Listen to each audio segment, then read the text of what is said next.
Welcome to She Can and She Will. My name is Marianne Brown, also known as the Country Mompreneur. I'm joined by my co-host, Stisa McAllister. We are moms, work-from-home experts, and queens at helping women take control of their lives. On this show, you will learn from us as well as other women who kick butt in their lives and want to help you do the same. So sit back and get ready for some fun. We are being joined today by Stephanie Thoma, the founder of Holistic Ambition, and you are a life coach. We are very excited to talk to you today. Welcome. Welcome aboard. We first want to just start by asking you a little bit to tell us a little bit about yourself and what got you to where you are today. Yes. Okay. Goodness. So, we all start somewhere. I know that a lot of what I have come to devote myself to, a lot of my successes have actually come from transmuting things that used to be pain points, things that used to actually feel really difficult. Yeah. Do you have, did you experience any of these? Like you've got some fear of public speaking courses and, did you actually experience some of this? Yeah. Well, yeah. So my first book, Confident Introvert, is about networking. And I know that most people, I conducted a study in San Francisco years ago because I'm also a researcher. And it was something like over 70% of people really dread networking. And it was something that wasn't something that I loved, but the more that you do it, the consistency, there becomes dissonance. If you're doing something over and over again and you don't like it, you begin to actually like it. So it's one of those things where there's power in repetition and finding the bright side or the silver lining. And, from a public speaking lens, this ties in with networking events. I have a really vivid memory earlier on in my networking days where now it's integrated into my life. Like I'm always networking. Right now, we're basically networking. It's just, it's meeting people, right, in the world that have careers or that want to have careers. But I was at this event and it was everyone was going around the room. Maybe there were 50 people and you had to say your name and your company name and what your position was, pretty basic, pretty straightforward. But I remember being in my early 20s at that time and being in a room full of people who seemed more established and, all of those things. That's where imposter syndrome can come in, where, maybe some imposter syndrome, but also realizing that no matter what stage you're at in your career, there's always more to learn. But I had this lump in my throat and I was just waiting. I was even counting down the people. Okay, 13 people went. What number am I? Like 41? And just kind of that anticipation building and mounting until, I stood up and I said, at that time, I'm Stephanie Thoma. I work in consumer relations at Somersault Snack Company. that was the hat that I was wearing back then. And then after the fact, when I was talking with people, I actually got feedback that I sounded confident. And what I found interesting about that was that I didn't really feel that way. So, right. One of the ways that I help people is with not only coming across in a confident way, but having that be really embodied and feeling it. Because what good is it if people have this impression that feels a little bit misaligned? Yeah. Oh, yeah. And that's very true. I've always called myself an introvert that's forcing herself to be an extrovert because I went into news radio. I was minoring in theater, all these things. I was an introvert but I really didn't want to be. So I did all of the things that forced myself to be around people, to talk publicly, just to force myself to be in that space. Well, and it's where you get your energy from. It's such a misconception that, being an introvert means that you're not social. And if you're extrovert, then you are social. No, we're all social beings. It's just what can actually be empowering for those that do identify as more introverted is you're not reliant upon other people as your energy source. You're probably not going to be an energy vampire if you've heard that term, where people are like, oh, I feel dead inside. I need to kind of, be in the energy of other people to feel alive again. It's like, you don't need that, which can be a bonus in itself. But then the flip side of that is being really conscious of managing your energy when you're around others who may have that tendency. Yeah. Oh my goodness. So let's switch gears really quick. Can you talk to us about the daily 3-2-1, what that is and how that's useful?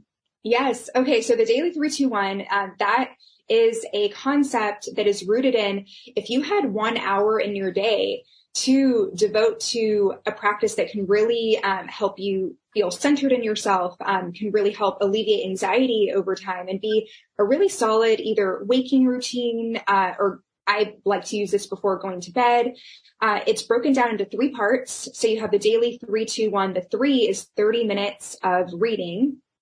The 2 is 20 minutes of journaling, and the 10 is 10 minutes of meditation. So, you have this, some people like to either have structure or create structure for themselves. And this can really, especially I recommend having 1 tech-free hour before bed.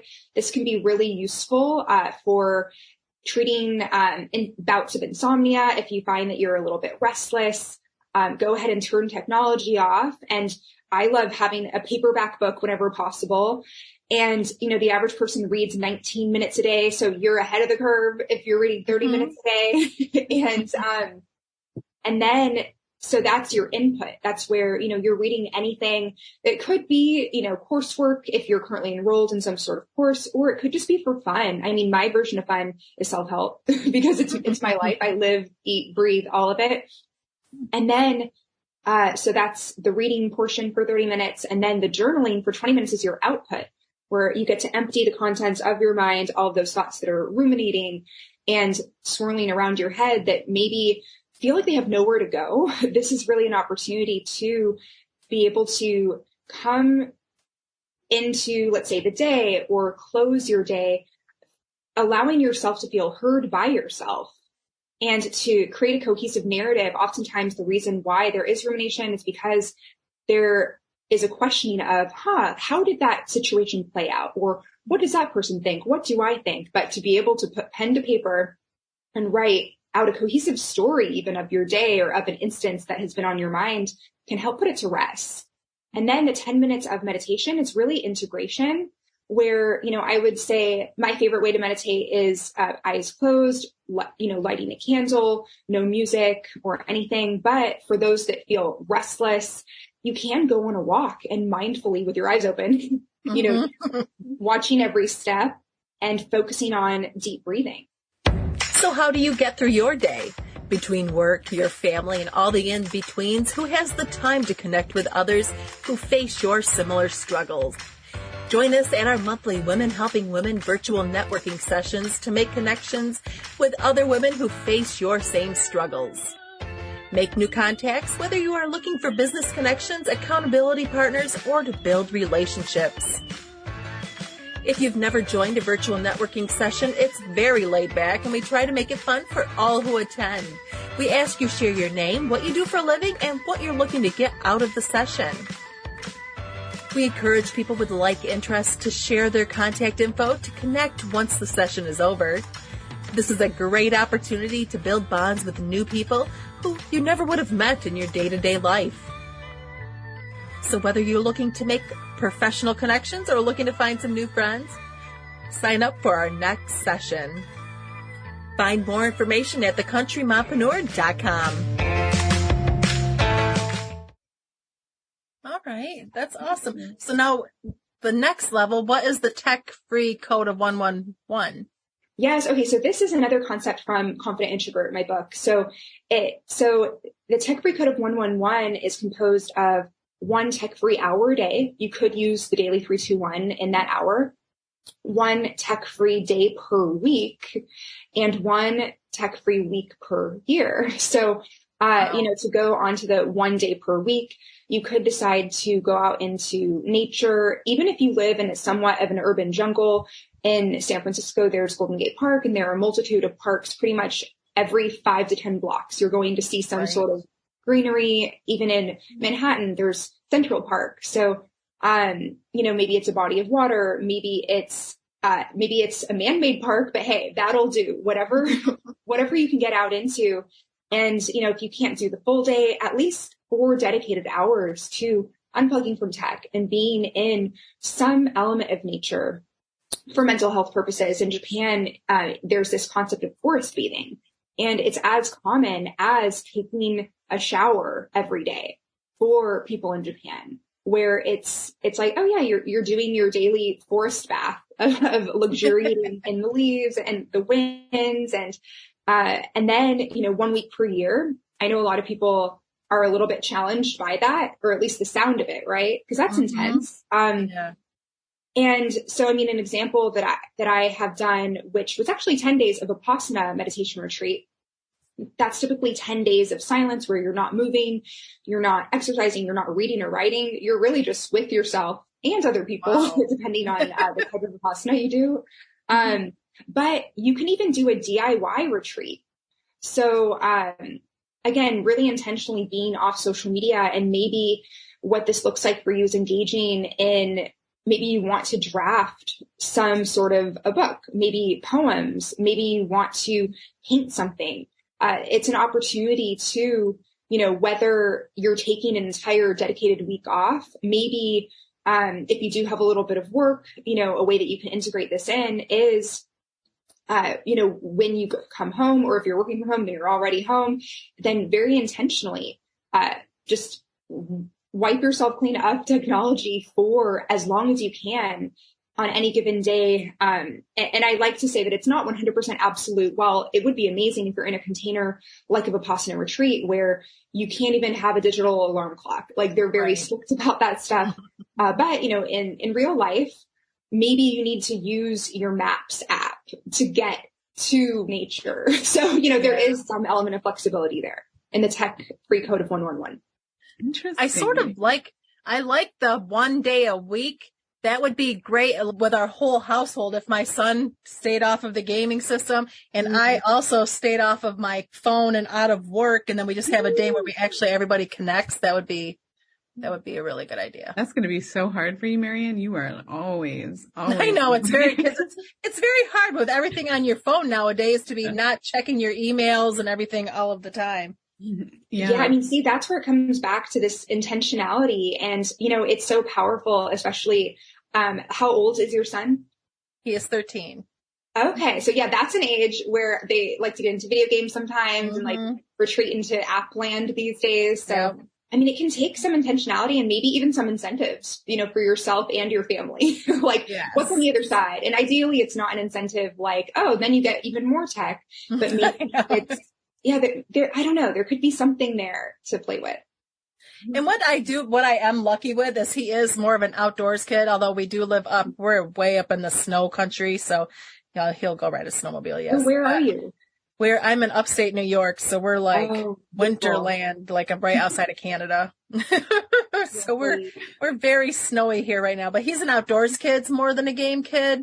But still, for us to both get disconnected at the same time, that's a good time for us. Yeah, I think that would be really great. I was able to unplug last year, as you know, Marianne. But I got to unplug last year, and it was very hard to come back after a few weeks because I didn't want that like constant. I need. I see the value of stepping away from that, but it is a different conversation when I'm putting my phone down than having the kids put their stuff down because it feels like a punishment. So yeah, that would be nice to have that as a family. All right. So what is the sacred pause? The sacred pause. So actually, I'd love to tie this in with what you just brought up, which is being tech free or being present, or, taking a pause from technology feeling like a punishment sometimes, especially for kids. There was a point in time when I was mentoring a girl who was addicted to technology. So we were working on her social skills, and, that was such a huge theme.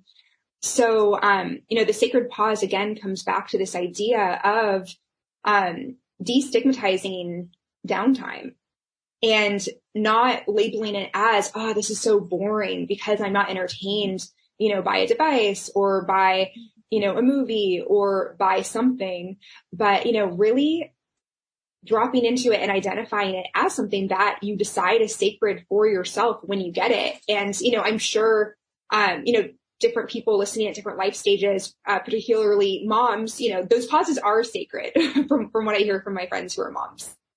So, I'm curious when it comes to a sacred pause. I could list examples, but I'm curious about what you each would consider a moment of in your day, in an average day in the life, as your personal sacred pause? I'm a morning person, so I'm usually up by like 5 a.m. and I like between 5 and 6 a.m. when there's no one else up.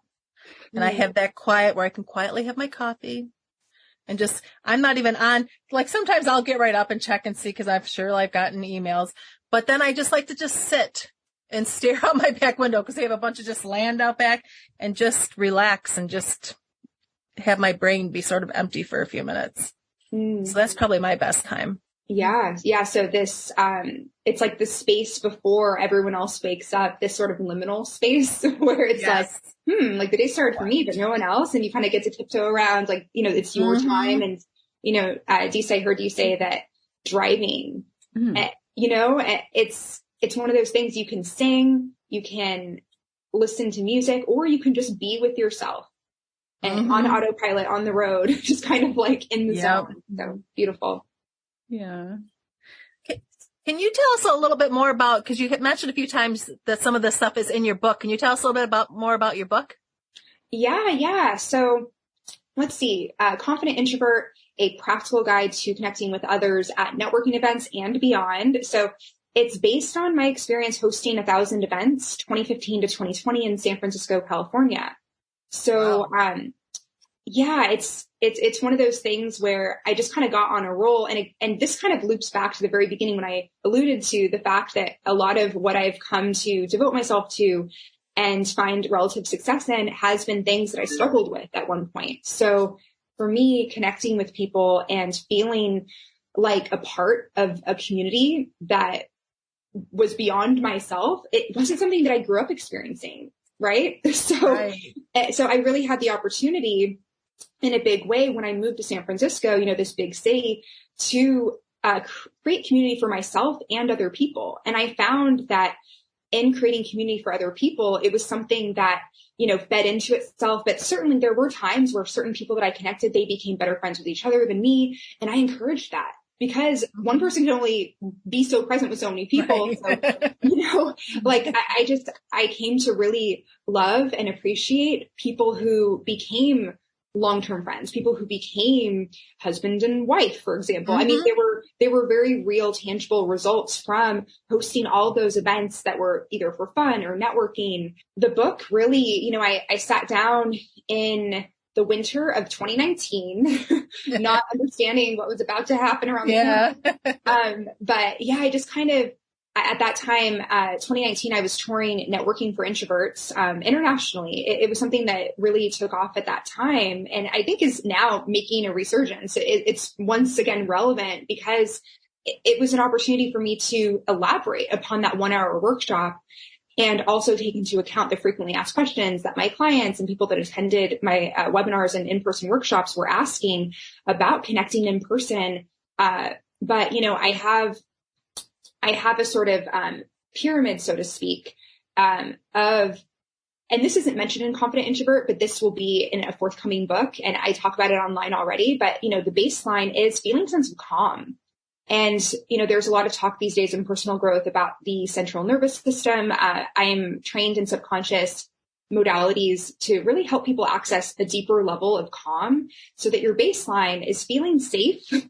And then, right, it's so important. Yeah. If you're not feeling safe, then how are you supposed to public speak? How are you supposed to make friends, right? And then, on top of that feeling of calm is a sense of confidence that you're able to really root into. And then on top of that is connection. When you feel confident, then you're able to actually connect with others from a place that's relaxed and happy and relatively present. And then from there is a level of impact and achieving something greater than yourself.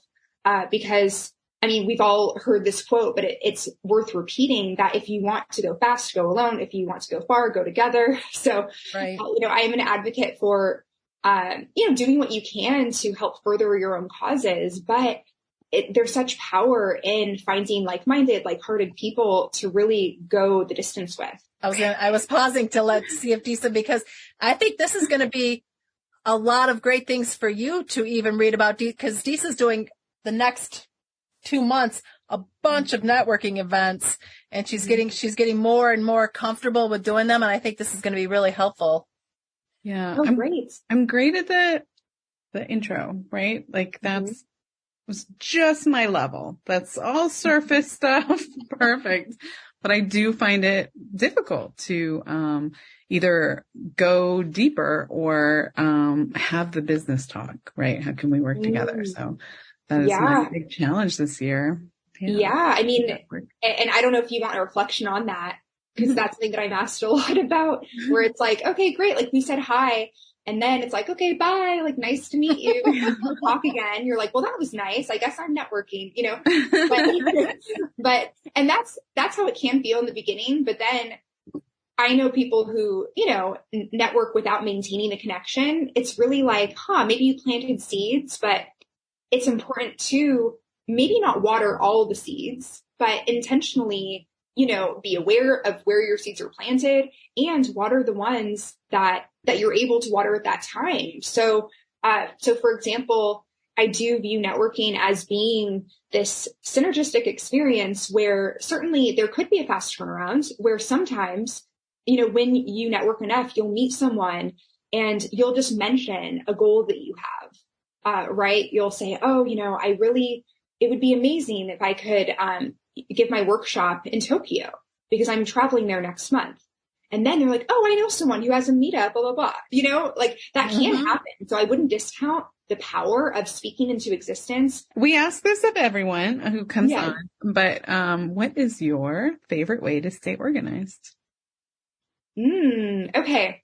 One of my favorite ways to stay organized is to have a Calendly account and Google Calendar. So those are two tools.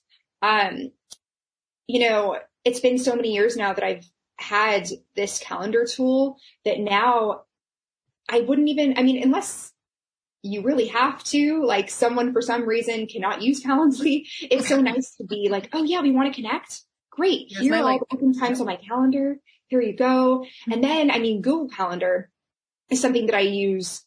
Oh my gosh. Even if I'm meeting up with a friend on the weekend for coffee, I appreciate getting a calendar invite. I think, oh, that's so nice, because then, although I do like to be tech free, again, I definitely use my phone for understanding where I'm going.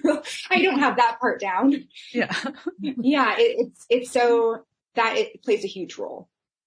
Yeah. We use I put our dentist appointments, everything. I'll tag my husband in it so he gets a ding that he knows that otherwise he has no clue what he's doing half the time. So tell us all the ways that some of the ways at least people can work with you coming up and how people can reach out to you. Yes. Okay. So let's say if you're listening and you're thinking, I'd like to dive deeper and potentially work together, then you can go to Stephanie Thoma, that's THOMA.com/coaching to read more about client testimonials and fill out a very short application. And I would also say I have some free gifts. You can kind of scroll through. There's a free chapter of my book that you can gain access to. There's a free leadership power training that's a mini 30-minute training that gives you 3 original sociological concepts to really upgrade your leadership. That's at stephaniethoma.com/free gifts. And last but not least, Instagram. So many of us are on Instagram. I'm at Stephanie M. Thoma. Stephanie M. Thoma. Awesome. Perfect. All right. Well, thank you so much for joining us today. This has been a very engaging discussion. Thank you. Thank you so much for having me. Yeah, this has been fun.